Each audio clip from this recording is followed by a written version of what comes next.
My daughter banned me from her wedding but brazenly sent me an invoice for $95,000 to pay for her extravagant celebration, including a helicopter arrival, yacht reception, and Bora Bora honeymoon. She even added a handwritten note, "Consider this your redemption for embarrassing me all these years." I simply smiled, my shock transforming into icy resolve. Her dream of social media perfection would become a viral nightmare.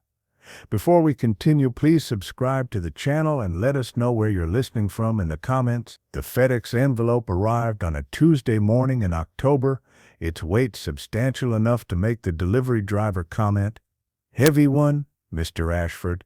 Must be important." I signed for it in the doorway of my Newport Beach cottage, the salt air from the harbor mixing with the scent of eucalyptus from my neighbor's tree. The package felt official, corporate, certainly not the delicate wedding invitation I'd been hoping for after 6 months of radio silence from Cordelia. I carried it to my kitchen table, the same scarred oak surface where Marguerite and I had shared 40 years of morning coffee before her heart attack took her in 20. Sunlight streamed through the bay window, illuminating dust motes that danced like memory. My hands trembled slightly as I tore open the envelope, expecting embossed cardstock announcing the date, the venue, perhaps even a tentative olive branch after our last disastrous conversation. Instead, a leather portfolio slid out, the kind executive assistants use for important presentations. I opened it slowly, and my breath caught. Not an invitation, an invoice. Opulence Affairs International Client Cordelia Ashford and Thaddeus Whitmore III. Event, destination, wedding celebration. Total due $95,000. My eyes scanned the itemized charges, each one more ostentatious than the last. Helicopter transport for bridal party from Fashion Island to Balboa Bay Club, plus sunset aerial photography, $25,000. Celebrity chef Marcus Bellamy, farm-to-table 7-course dinner for 50. Bora Bora Four Seasons Overwater Bungalow, 14 nights with private butler service, $8,000. Crystal Ballroom at Pelican Hill Resort, 6-hour rental, $5,000. Live jazz orchestra, Grammy-nominated ensemble, $4,000. Beluga Caviar Station and Dom Perignon Champagne Fountain. Drone videography team capturing cinematic moments, but it was the handwritten notepaper clipped to the first page, Cordelia's angular, precise handwriting in purple ink, that made my hands shake with something beyond shock. "Father, after the embarrassment you've caused me throughout my entire childhood and especially during my engagement, consider this your opportunity for redemption. Thaddeus and I have worked tirelessly to plan the wedding we deserve, and your financial contribution is the least you can do. Wire the funds to the account listed below by November 1st. Do not contact me directly. Euphemia Carstairs, our coordinator, will handle all logistics. This is your chance to finally do something right. Cordelia." I read it 3 times, the words blurring as memories crashed over me like Pacific waves. Embarrassment? I'd raised her alone after Marguerite died, working as an architect while she was in her final year at USC. I'd paid for her master's degree in marketing, co-signed her ridiculous Tesla lease when no bank would approve her, $92,000 total obligation, funded her networking trips to Paris and Milan that yielded nothing but Instagram posts, thousands I'd stopped counting. And Thaddeus Whitmore III, the trust fund heir she'd met at a yacht club charity auction 18 months ago. He'd proposed after 6 weeks, with a ring that probably cost more than my cottage. I'd met him exactly twice. Once at their engagement announcement at his parents' Laguna Beach mansion, where he'd barely looked up from his phone, and again at a disastrous brunch, where Cordelia had accidentally seated me at a table with the catering staff. "Father looks so ordinary compared to Thaddeus's father," I'd overheard her whisper to a friend. "I can't have him embarrassing us in the wedding photos. Now this." An invoice treating me like a corporate sponsor rather than the man who'd held her through colic, taught her to read, survived her teenage rebellion, and sacrificed vacations and retirement savings to give her every advantage. I stood abruptly, the chair scraping against time. My reflection caught in the window, 68 years old, silver hair thinning at the crown, wearing the comfortable khakis and simple polo shirt that Cordelia called dad clothes from. Behind me, Marguerite smiled from a framed photo on the mantel, her arm around a teenage Cordelia at her high school graduation. When had that proud, bright-eyed girl transformed into this entitled stranger? If this story reminded you of the injustices you've seen, follow the channel and turn on notifications. Because wherever justice is delayed, a new revenge story begins. The anger came slowly, like tide turning. Not explosive rage, but something colder and more calculated. I walked to my home office, the converted sunroom where I'd designed award-winning buildings before retiring. My laptop sat waiting, and I pulled up Cordelia's social media profiles. Her Instagram was a carefully curated fantasy, 47,000 followers watching her luxury lifestyle content.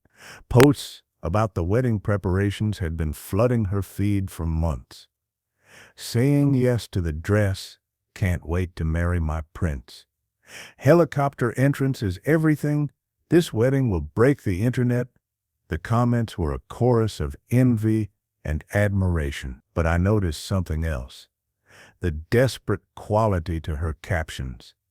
The need for validation, the way she measured her worth in likes and shares.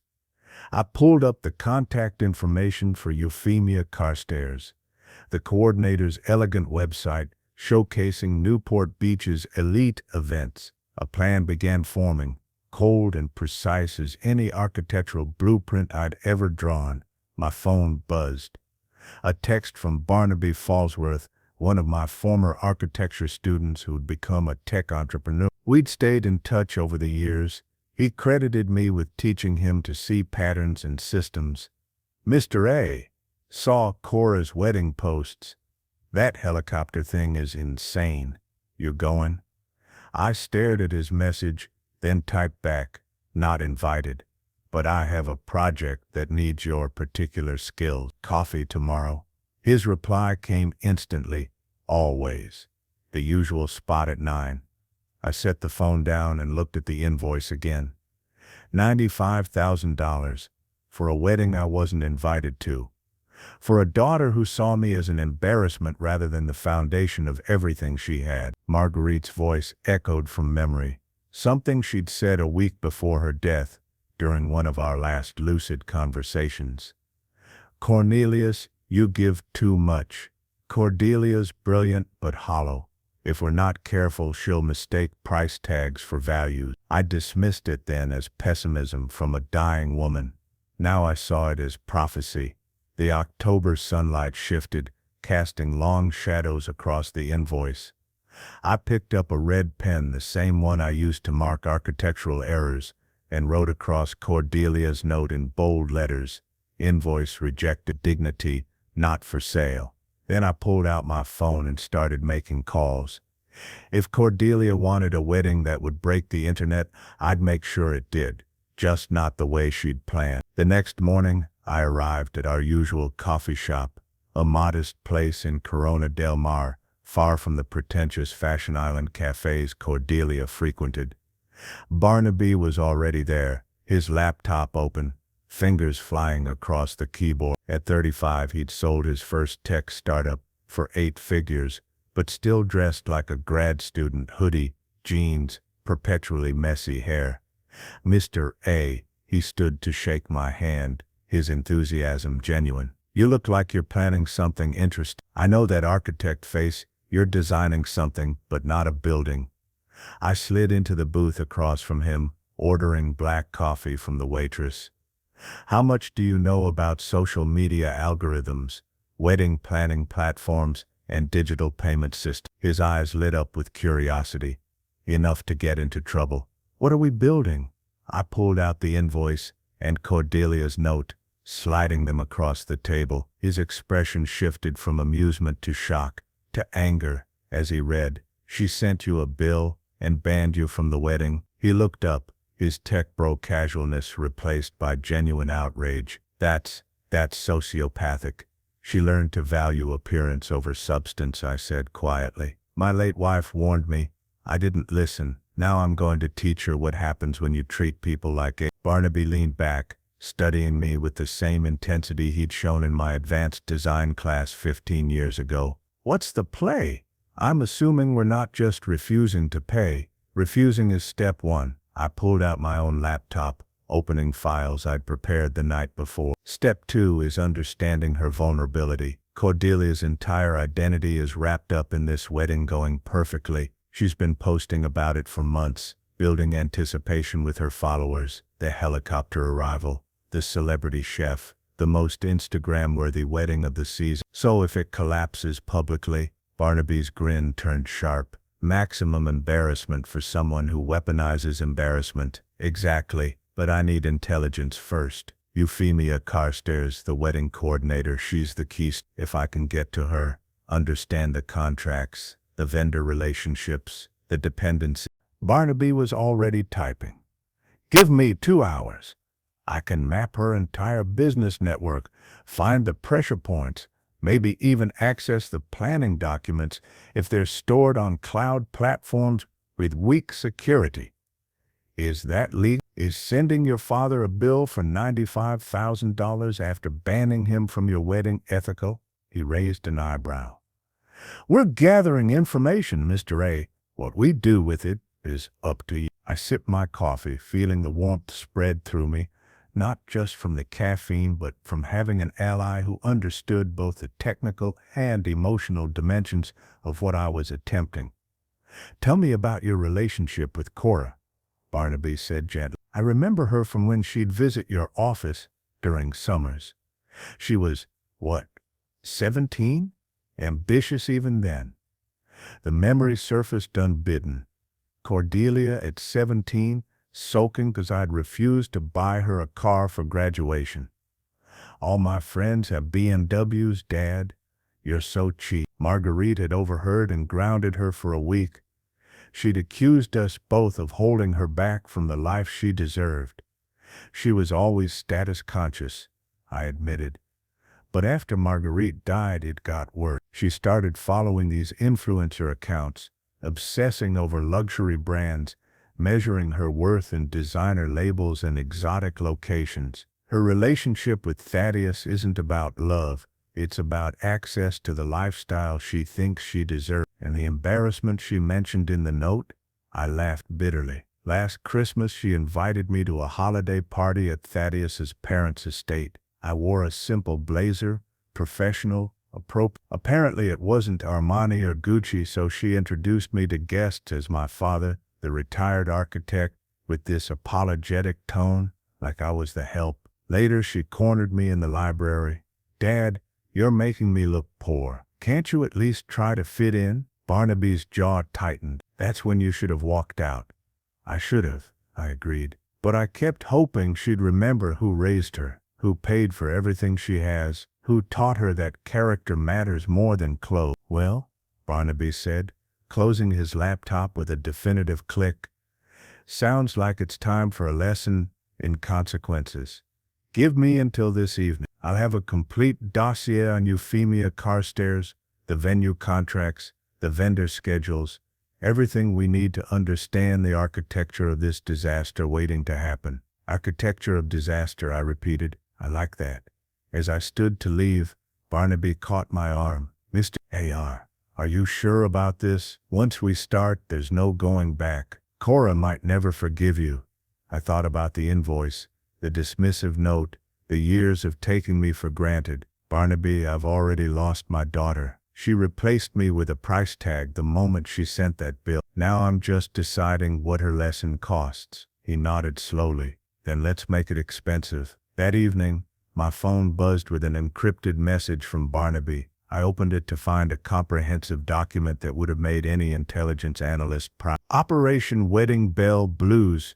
Target analysis. Subject, Euphemia Carstairs, owner-operator of Opulence Affairs International. Business model, high-end event coordination for Orange County elite. Average client budget, 2 artisan-dependent business requiring perfect execution and discretion. Vulnerabilities: 50% final payment due 48 hours before event. Uses premium vendors with strict cancellation policies. 24 48-hour windows. Heavy social media presence. 54,000 Instagram followers expecting flawless events. Current financial status: overextended on 3 simultaneous events, including Ashford Whitmore wedding. The document continued for 12 pages, detailing every vendor, every contract clause, every dependency. Barnaby had even included screenshots of Cordelia's private wedding planning Pinterest board, somehow accessed. Email chains between Euphemia vendors discussing difficult client expectations. The exact schedule for the November 22nd wedding day 3 weeks away. Financial analysis showing Euphemia's business couldn't absorb the loss of a 95K client. One email exchange made me pause. From Euphemia Carstairs to Marcus Bellamy, celebrity chef, subject, Ashford Whitmore event. Marcus, client bride, is extraordinarily demanding. 7 menu revisions so far. She's threatened social media exposure if anything isn't perfect. Honestly questioning if this booking is worth the stress. Her father is apparently funding but not invited. Whole thing feels toxic. Thoughts? From Marcus Bellamy to Euphemia Carstairs. Euphemia, rich girls with daddy's money are the worst clients. Do the event, take the payment, move on. If she posts anything negative, I'll handle it. My PR team eats influencers for breakfast. I smiled coldly. So even the vendors recognized Cordelia's entitlement. That would make this easier. My phone rang, an unknown Newport Beach number. I answered cautiously. Mr. Ashford, this is Euphemia Carstairs. I hope this isn't an inconvenient time. Her voice was professionally warm, with undertones of stress. Not at all. Though I'm surprised to hear from you directly. My daughter's note specifically said not to contact her. A pause. Yes. Well, that's actually why I'm calling. Cordelia provided your information as the primary financial contact, but there's been no response to the invoice sent last week. The first payment deadline is November 1st. That's tomorrow. I need to confirm your wire transfer will be processed by end of business. I let the silence stretch, counting heartbeats. Ms. Carstairs, can you tell me in your professional opinion, is it customary for a father who's been banned from his daughter's wedding to fund that same wedding? Another pause, longer this time. And that's not typically within my scope of consultation. But you're aware I'm not invited? Cordelia mentioned there were family complexities. Euphemia's voice had shifted, becoming more guarded. My role is event coordination, not family mediation. However, I do need to confirm payment arrangements. Here's what I can confirm, I said, keeping my voice pleasant but firm. I will not be wiring any funds. Not tomorrow, not ever. My daughter can fund her own wedding or adjust her expectations accordingly. Miss Ashford, alarm crept into Euphemia's professional veneer. Without your contribution, this event cannot proceed as planned. The deposits were paid on your credit card. What credit card? Silence. Then carefully, the American Express ending in Cordelia said it was an authorized family card for wedding expenses. My stomach dropped. That was my primary card, the one I'd given Cordelia years ago for emergencies. How much has been charged to that card? The initial deposits totaled $38,000. It was authorized 2 months ago. Rage, white-hot and clarifying, flooded through me. She'd stolen my credit card information, committed fraud, charged nearly $40,000 without permission. Ms. Carstairs, I said slowly, I never authorized those charges. That card was for emergencies only, and Cordelia exceeded her authority. I'll be disputing every transaction with American Express tomorrow morning. You can't. Euphemia's composure cracked. That will trigger vendor cancellations. The helicopter company alone requires Not my problem. My daughter made choices. Now she gets to experience consequences. Mr. Ashford, please, be reasonable. This will destroy her wedding. She's been planning. She planned it without inviting me. She sent me a bill like I was a corporate sponsor. And now I discover she's committed credit card fraud. My voice hardened. You want payment? Get it from the trust fund prince she's marrying. Or better yet, from Cordelia herself, using the money she's saved from all those years I paid her rent, her car lease, her graduate school. If this event collapses, it will damage my business reputation. Then you should have vetted your client more carefully. Good luck, Miss Carstairs. I suggest you call Cordelia and inform her that her wedding needs a new financial plan. I hung up, hands shake. Barnaby's text came immediately. Heard the whole call. You're scary when you're calm. What's next? I typed back. Dispute the credit card charges. Watch the dominoes fall and prepare for her to call. What would you do at this point? Write it in the comments. Your thoughts are as important as the story itself. Cordelia's call came at 11:47 p.m. that night. I was lying in bed, unable to sleep, when my phone exploded with her ringtone. Some trendy pop song that cost $1.99 to download. I let it ring 4 times before answering. Cordelia, what did you do? Her scream pierced through the speaker so loud I had to hold the phone away from my ear. Euphemia just called. You're canceling everything. You're destroying my wedding. I'm not canceling anything. I'm simply refusing to pay for an event I'm not invited to, and disputing the fraudulent credit card charges you made without my authorization. Fraud? Fraud? That card was for family expenses, for emergencies, not for helicopter rentals and celebrity chefs. I kept my voice level, channeling decades of remaining calm through design presentations with hostile clients. You stole from me, Cordelia, while banning me from your wedding and calling me an embarrassment. I didn't steal, I borrowed. You're my father. You're supposed to support me. Her voice cracked, rage mixing with something that might have been panic. Do you have any idea what you're doing? I have 47,000 followers watching this wedding. I've been posting about it for 6 months. Thaddeus's family is expecting what? Perfection funded by someone you treat with contempt? The sound came through the phone. Thaddeus's voice in the background, annoyed. Cordelia, just have your dad wire the money. This is embarrassing. Embarrassing. Embarrassing, I repeated. Interesting choice of words. That seems to be your favorite accusation. I embarrass you by existing, by dressing appropriately instead of designer, by being a retired architect instead of a tech mogul. You don't understand, Cordelia shrieked. This wedding is every vendor, every detail. I've been documenting it all. My followers are expecting the most incredible wedding of the season. The helicopter entrance alone has 12,000 saves on Instagram.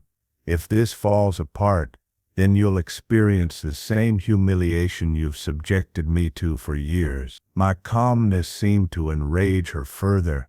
I hate you. The words came out raw, childish. You've always been jealous of my success, my life with Thaddeus. You can't stand that I'm better than you, better than me. I let the phrase settle.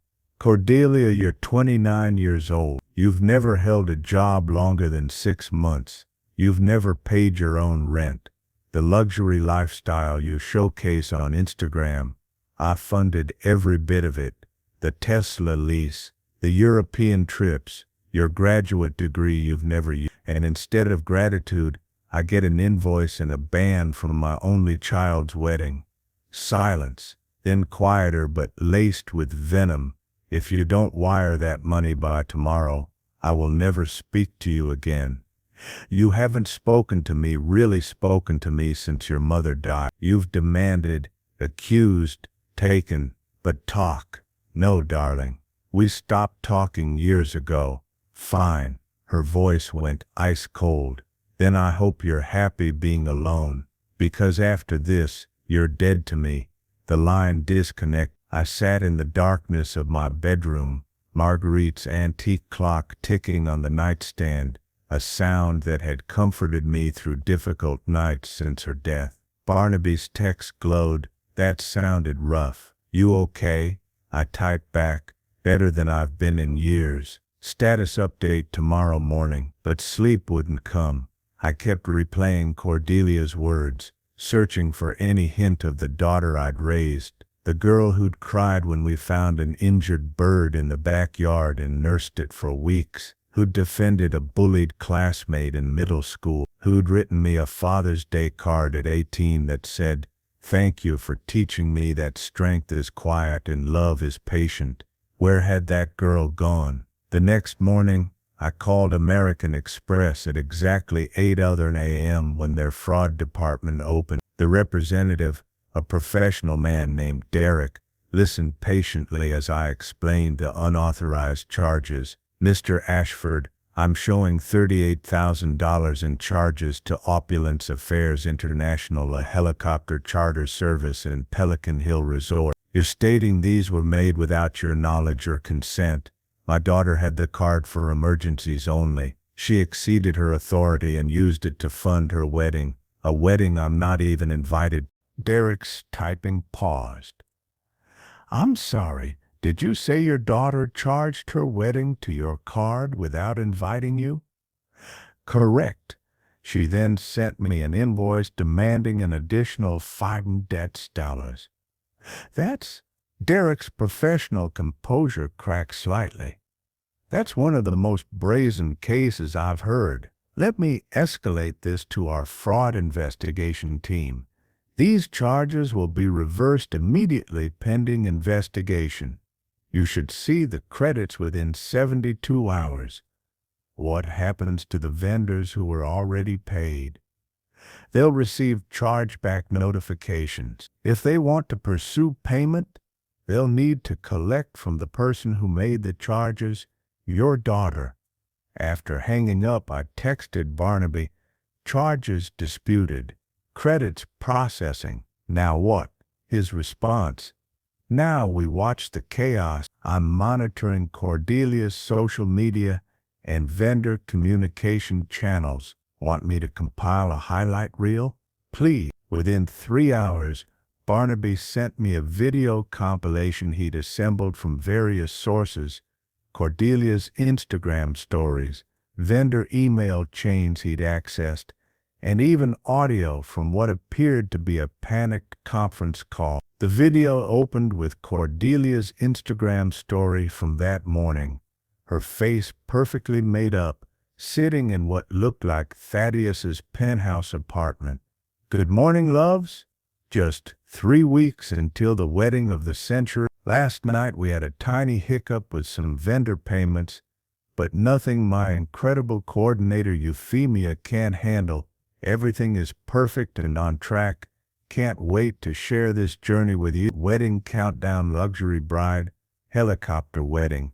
Her smile was strained, eyes showing stress her makeup couldn't quite hide. The next clip was an email from Euphemia to all vendors, timestamp 9:47 a.m. "Urgent payment status update, Ashford Whitmore event. Dear partners, there has been an unexpected development regarding the Ashford Whitmore wedding scheduled for November. The primary financial guarantor has disputed previous charges and will not be providing additional funding. We are currently working with the clients to resolve payment arrangements. Please hold all services and deliveries until further notice. Updates to follow within My sincerest apologies for this disruption." Euphemia Carstairs. Then came the audio. Barnaby had somehow captured a conference call between Euphemia, Cordelia, and what sounded like Thaddeus. The quality was surprisingly clear. "Euphemia, Cordelia, we need to address this immediately. Your father has not only refused payment, but disputed the existing charges. American Express has initiated chargebacks on the helicopter company, the resort. Everyone is threatening to pull out. Cordelia, he's bluffing. He would never actually.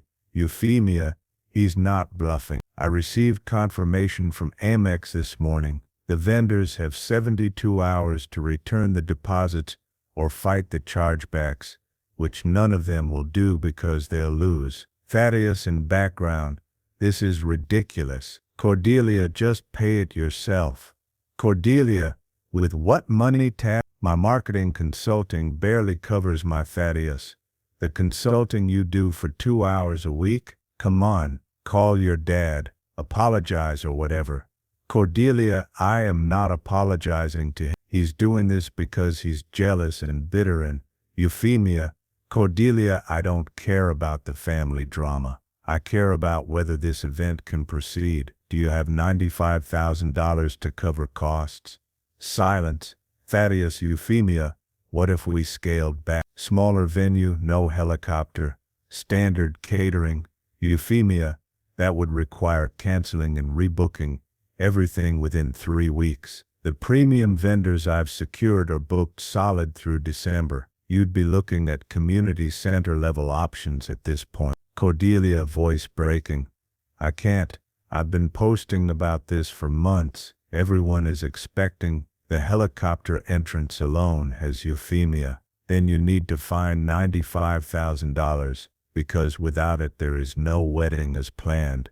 The call ended abruptly. I watched the video twice, feeling a complex mixture of emotions, satisfaction at watching Cordelia's arrogance collapse, sadness at how completely she tied her self-worth to social media validation, and a grim determination to see this through to its conclusion. Barnaby called. Pretty damning, right? I also pulled analytics on her Instagram. Want to know something interesting? Tell me. Of her 47,000 followers, about 32,000 are bot accounts or follow-unfollow schemes. Her actual engagement rate is roughly 3%, which means only about 1,400 real people actually care about her content. She's been buying followers to maintain the illusion of influence. She built her entire identity on a lie. Seems to be a pattern, Barnaby said gently. I have to ask, what's the end game here? Vendors are pulling out, the wedding will collapse. Cordelia's going to have a very public meltdown. Are you prepared for the fallout? I looked at Marguerite's photo on my mantle. My wife told me that sometimes love means letting people face consequences.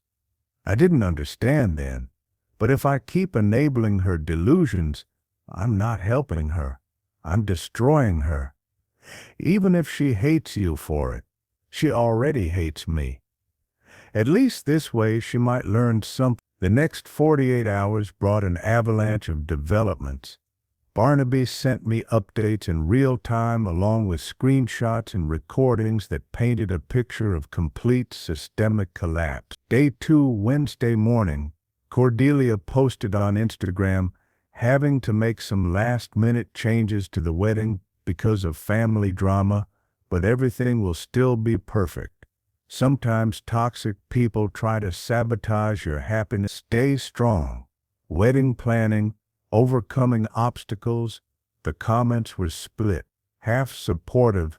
You got this, queen. Half skeptical. Wait, what happened? I thought your dad was paying. Then came the vendor cancellation. Barnaby intercepted the emails. Crystal Ballroom, Pelican Hill. Due to payment disputes, we are releasing your November 22nd reservation. The $8,000 deposit has been returned to the original card per chargeback request. Helicopter charter services cannot proceed without secured payment. Our insurance requires deposits 14 days in advance. Booking canceled. Chef Marcus Bellamy. Cordelia received notice that your event coordinator cannot guarantee payment. I'm releasing my team for that date. Best of luck finding alternative catering. Each cancellation triggered more panic. Barnaby captured another call, this time between Cordelia and her future mother-in-law, Priscilla Whitmore. Priscilla, cool, aristocratic voice. Cordelia, dear, Thaddeus tells me there's some trouble with your wedding arrangement. Cordelia, just a temporary issue with my father being vindictive. Nothing we can't solve. Priscilla, I see. And how exactly do you plan to solve a $95,000 shortfall 3 weeks before the ceremony? Cordelia, I thought perhaps, since Thaddeus's family has been so generous, maybe a loan. Priscilla, ice cold. Let me be clear. The Whitmore family has already contributed $30,000 toward the rehearsal dinner at our club. We do not fund the bride's side of expenses. That's traditionally the bride's family responsibility. Cordelia, but my father refuses to. Priscilla, then perhaps you overextended your planning relative to your actual resources. Thaddeus mentioned you have a marketing business. Cordelia, defensive. I'm a consultant. It's building. Priscilla, building. I see. Cordelia, I'll be frank. My son is accustomed to a certain lifestyle. We assumed your family could match our contributions. If this wedding cannot proceed as planned, perhaps we should discuss whether November is the right timing. Cordelia, panic rising. What do you mean timing? Priscilla, a smaller, more intimate ceremony might be more appropriate for your current situation. Spring, perhaps, after you've had time to become more financially established. The implication hung heavy. Prove you're worthy of our family, or we'll delay this indefinitely. After the call ended, Barnaby texted, Yikes, the Whitmores are ice cold. Think they'll actually call it off? I replied, they're protecting their social standing. A public wedding disaster reflects badly on them. They'll push for postponement, which Cordelia can't accept because she's already promoted this date to thousands of followers. So she's trapped between social media, embarrassment, and disappointing her future in-laws. Exactly. Day 2, Wednesday evening. Cordelia's Instagram stories became increasingly desperate, dealing with major vendor issues because some people think they can break contracts. Lawyers are involved. Justice is coming. Wedding drama, standing up for myself. Comments had shifted noticeably. Girl, what's really going on? This sounds messy. Maybe just postpone and sort out the drama? Is your dad really refusing to pay? I saw someone comment about that. This is giving me second-hand anxiety. Her follower count started dropping slowly at first, then faster. 47,000 became 46,800, then 46,200. People were abandoning the sinking ship. Then came the post that changed everything. Day 3, Thursday afternoon. Cordelia posted a long Instagram caption with a photo of her looking tearful and vulnerable. I need to be real with you all. My father has sabotaged my wedding. After raising me to believe family supports each other, he's refusing to contribute financially and has canceled payments already made. Why? Because I didn't invite him. But here's the truth he won't tell you. My father has been emotionally abusive my entire life, critical, controlling, jealous of my success. When I finally stood up for myself and set boundaries, this is how he retaliated. I'm heartbroken but also stronger. To everyone asking what happened, this is what narcissistic parents do. They weaponize money to control you. I'm sharing this because others need to know you can break free. Narcissistic abuse, toxic family, wedding journey, healing. The post went viral within hours. 12,000 likes, 3,400 comments, shares across multiple platforms. My phone started ringing. Old friends, neighbors, even former colleagues, asking if I'd seen what Cordelia posted. The narrative she'd constructed was compelling. Abusive father sabotages innocent daughter's happiness. Barnaby called, voice tight with anger. Mr. A, she's lying. Publicly, you need to respond. No. What, she just called you an abuser to 47,000 people. She's painting herself as a victim. Let her. I was surprisingly calm. Barnaby, here's what I've learned from architecture. Buildings that look impressive but lack foundation eventually collapse under their own weight. She's built her entire defense on lies. The truth has a way of emerging, but people believe her. The comments are all supportive. But here's what I need you to do. Compile a documentary record. Every invoice, every text message, every Instagram post where she flaunted the luxury I funded. Create a timeline showing her financial dependence alongside her accusations of abuse. But don't release it yet. Why not? Because she's going to escalate, and when she does, we'll have everything ready. Subscribe and stay tuned so you don't miss any true revenge stories. Sometimes, even silence is the strongest form of revenge. Day 4, Friday morning. The escalation came faster than expected. Cordelia posted a video, 5 minutes of her crying makeup-free, sitting in her apartment. I've never been this vulnerable on camera before, but you deserve the truth. My father, Cornelius Ashford, has controlled me through money my entire life. Every gift came with strings. Every bit of support was transactional. When my mom died, instead of grieving together, he used it to tighten his control. I paid for your education. I paid for your car. He never let me forget what he'd sacrificed. And when I finally found real love with Thaddeus, when I finally had a chance at happiness, he couldn't handle it. Because it meant I didn't need him anymore, so he destroyed my wedding. Not because he can't afford it, he has plenty of money, but because he'd rather see me suffer than see me happy without him. The video accumulated 45,000 views in 3 hours. Comments poured in. This is heartbreaking. Stay strong. My dad did the same thing. Narcissists can't stand when you succeed. Sue him. He committed to paying. That's a verbal contract. You deserve better. Elope and forget him. Local news outlets picked up the story. Newport Beach bride claims father sabotaged wedding over family feud. My phone became a weapon. Calls from reporters, messages from acquaintances asking for my side of the story. Even a few hate messages from people who believed Cordelia's narrative completely. But I stayed silent because Barnaby had sent me something that changed the equation entirely. A, you need to see this.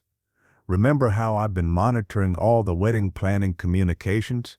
I found something Cordelia probably didn't want public. He forwarded me an email chain from 2 weeks ago, before I'd refused payment, from Cordelia Ashford to Thaddeus Whitmore III.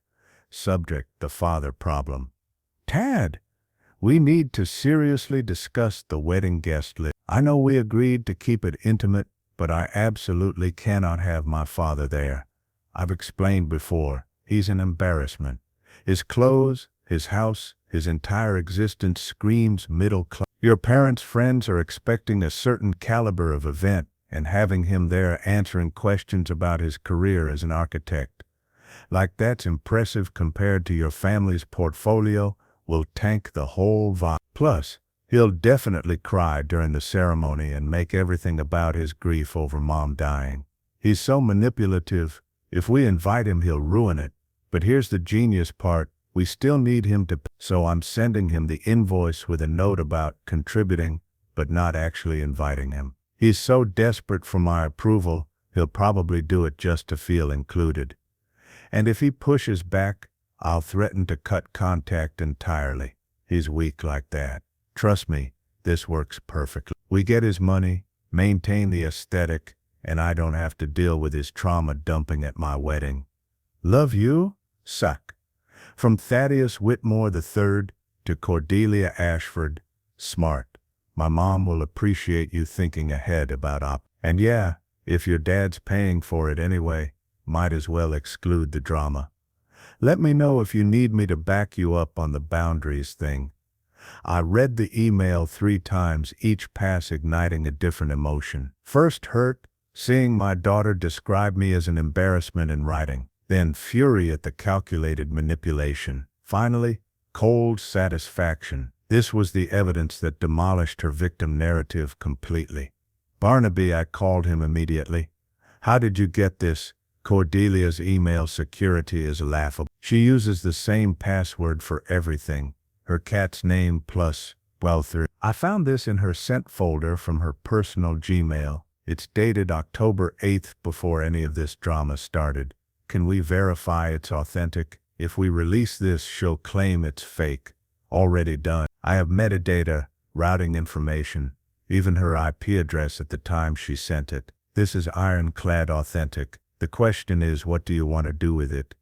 I thought about Marguerite, about the values we'd tried to instill, truth, integrity, consequences. Post it publicly, but not from me. Can you create an anonymous account and submit it to some of the wedding planning forums where her story is being discussed? You want this to spread organically. I want people to see who she really is, not through my words, through hers. Mr. A. Barnaby's voice carried warning. This will destroy her, not just the wedding, her entire social media presence, her credibility, her relationship with Thaddeus's family. Once this is public, there's no taking it back. She chose to make this public when she called me an abuser. I'm simply providing context. Silence on the line. Then okay, give me 2 hours. I'll seed this across multiple platforms, wedding forums, Reddit communities, Twitter threads discussing her video. By tonight it'll be everywhere. Day 4, Friday evening. The email went viral faster than even Barnaby predicted. Someone screenshot it and posted to Twitter with the caption, "That influencer claiming her dad sabotaged her wedding. Here's what she really thinks of her father. This is sociopathic." Within 1 hour, 50,000 retweets. Within 3 hours, coverage on celebrity gossip sites. Within 6 hours, local news outlets updating their stories with new evidence suggest bride may have manipulated situation. Cordelia's Instagram comments section became a battlefield. You're a monster. That email proves everything.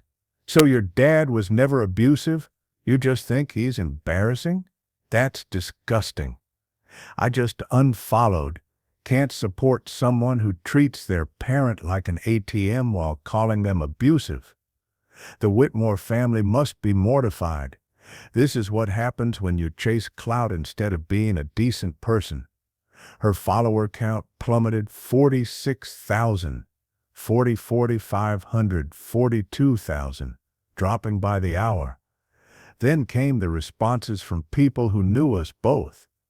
Miss Patterson, our old neighbor, posted on the local Facebook group, "I've known Cornelius Ashford for 20 years. After his wife died, he worked overtime shifts to put Cordelia through college. I remember seeing his car break down 3 times because he couldn't afford repairs. He was paying Cordelia's rent instead. Cornelius would give his last dollar to help someone. What Cordelia did is unforgivable." Former colleagues from my architecture firm shared similar stories. The narrative shifted completely from narcissistic father to entitled daughter exploiting generous parent. My phone rang at 9:00 p.m., unknown number. I answered. "Mr. Ashford, this is Priscilla Whitmore. I apologize for calling so late, but I felt it necessary to speak with you Thaddeus's mother." I braced myself. "Mrs. Whitmore, I assume you've seen the email." "I have, and I owe you an apology." Her aristocratic voice carried genuine regret. "When Cordelia first explained the situation, she painted you as, well, as someone quite different from who you clearly are. My son forwarded me the complete email chain this evening. I'm appalled. I appreciate you saying that. More than that, I want you to know the Whitmore family will not be proceeding with this wedding, not in November, and quite possibly not at all. Thaddeus is having serious conversations with Cordelia as we speak about whether she's the right partner for him. My breath caught.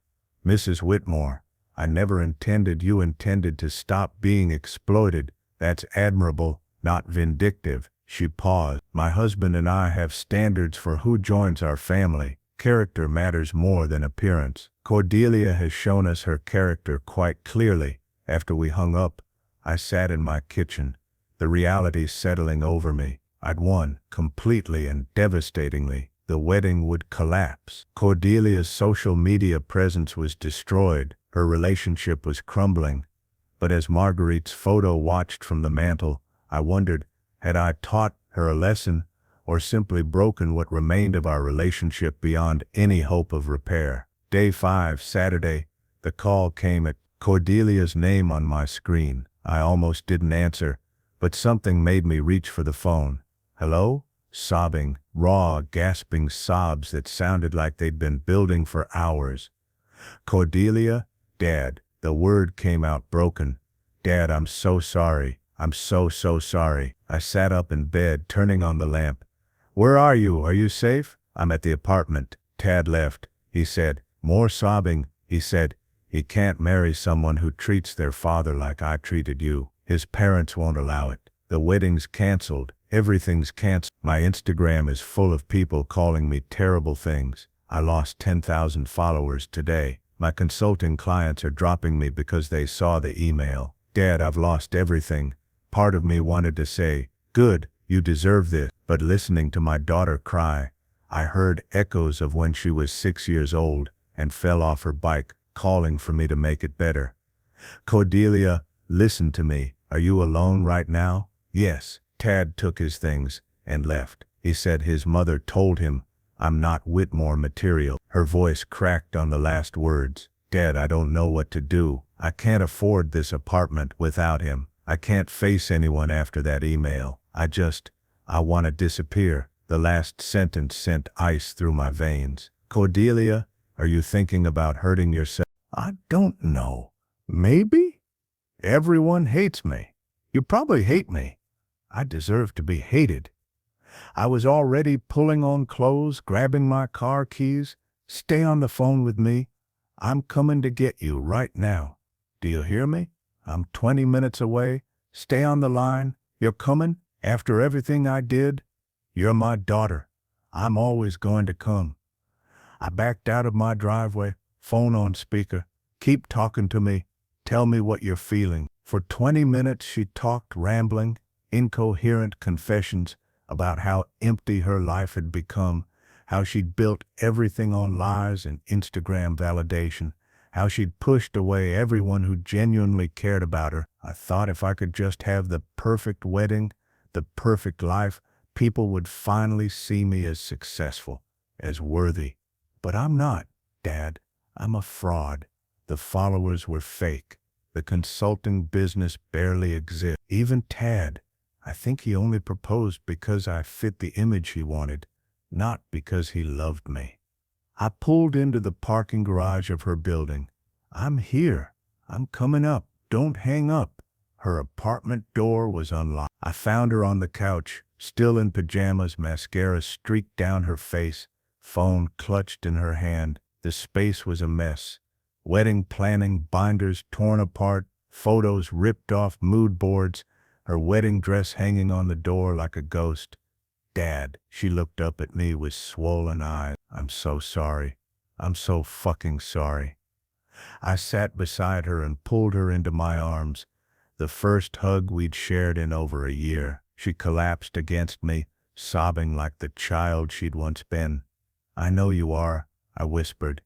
I know. We sat like that for a long time, the Orange County nightscape glittering through her floor-to-ceiling windows, a view she couldn't afford, in a life she'd built on borrowed money and manufactured prestige. Finally she pulled back, wiping her face. Why did you come? After what I did to you, why are you here? Because that's what fathers do. We show up, even when it's hard, even when we're hurt. I tucked a strand of hair behind her ear. But Cordelia, you need to understand something. I love you, but I will never again enable the person you've become. The materialism, the lies, the way you measure your worth in followers and luxury brands. That version of you, I can't support her. I know, her voice was small. I don't even know who that person is anymore, or how I became her. We can figure that out. But it starts with honesty, real honesty, not performative Instagram honesty. She nodded slowly. The email they leaked. Did you do that? No, but I didn't stop it either. You made this public when you called me an abuser. I simply let your own words provide context. I deserved it. God, Dad, I was so awful to you. The things I said, the way I treated you, fresh tears spilled. How do I even begin to make this right? You start by taking responsibility, public responsibility, not a carefully crafted apology post, but real acknowledgement of what you did and why it was wrong. She looked terrified. People will destroy me. They already are. But taking accountability is the only path forward. Otherwise, you'll always be the villain of your own story. We talked until sunrise, really talked, for the first time in years. She told me about the pressure she'd felt after Marguerite died, the way she'd convinced herself that success meant wealth and status, the emptiness of chasing validation from strangers online. Tad's mother was right, she admitted. I'm not Whitmore material, but maybe that's not a bad thing. Maybe I don't want to be. What do you want? She looked around her expensive apartment with its designer furniture and perfect staging. I want to stop pretending. I want to figure out who I actually am without all this performance. That's a good start. As the sun rose over Newport Beach, painting her apartment in golden light, Cordelia asked quietly, "Do you think you can ever forgive me?" I thought about Marguerite, about the lessons we'd tried to teach about character and consequence. I think forgiveness is a process, not a moment. You hurt me deeply. You'll need to rebuild my trust through actions, not words. But yes, I think we can find our way back to each other. If you're willing to do the work, I am. I promise I am. Epilogue 6 months later, Cordelia sat across from me at our usual cafe in Corona del Mar, not the trendy fashion island spot she used to frequent, but a modest place with good coffee and no pretense. She'd moved back home temporarily, was seeing a therapist twice a week, and had started working a real job at an architecture firm. Ironically, following in my footsteps. Her Instagram had been deleted entirely. Too triggering, she explained. Every time I looked at it, I saw that person I'd become. I needed a clean break. The Whitmore wedding had officially been called off in December. Thaddeus had moved to San Francisco with a new girlfriend, another blonde, another influencer. Cordelia admitted it stung but also felt liberating. I think I was more in love with what he represented than who he actually was, she said, sipping her coffee, and he felt the same about me. We'd attended family therapy together, working through years of resentment and miscommunication. I'd admitted my part being overly generous without setting boundaries, enabling her dependence, not confronting her materialism earlier. I thought I was showing love by always saying yes. I told our therapist, but I was teaching her that my role was to provide, not to parent. And I learned that love was transactional, Cordelia had replied, that people's value was measured in what they could give me. The viral scandal had been brutal.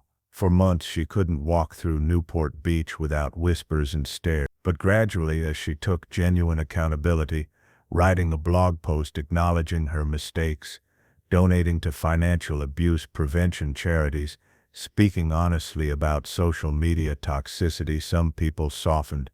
Not everyone. There were still hate comments on any old posts that remained online. Still people who called her the helicopter wedding girl with disdain. But she was learning to live with consequences. Some mistakes follow you forever, she told me one evening. That's fair. I hurt people hurt you most of all. I don't get to decide when I'm forgiven. Today at our regular coffee, she had news. I've been accepted to a graduate program, real graduate program this time, not just for the credential, urban planning at UC Berkeley. I felt a surge of pride. That's wonderful. What changed your mind about going back to school? Working at the architecture firm, I realized I actually care about design, but more than that, about creating spaces that serve communities, not just wealthy clients. I want to do something that matters, not something that looks impressive online. Your mother would be proud.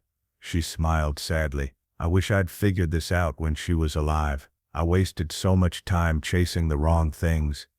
You figured it out eventually. That's what mattered. As we finished our coffee, she reached across the table and squeezed my hand. Thank you for showing up that night. When I called from the apartment, you could have let me face it alone, and I would have deserved it. But you came anyway. That's what fathers do.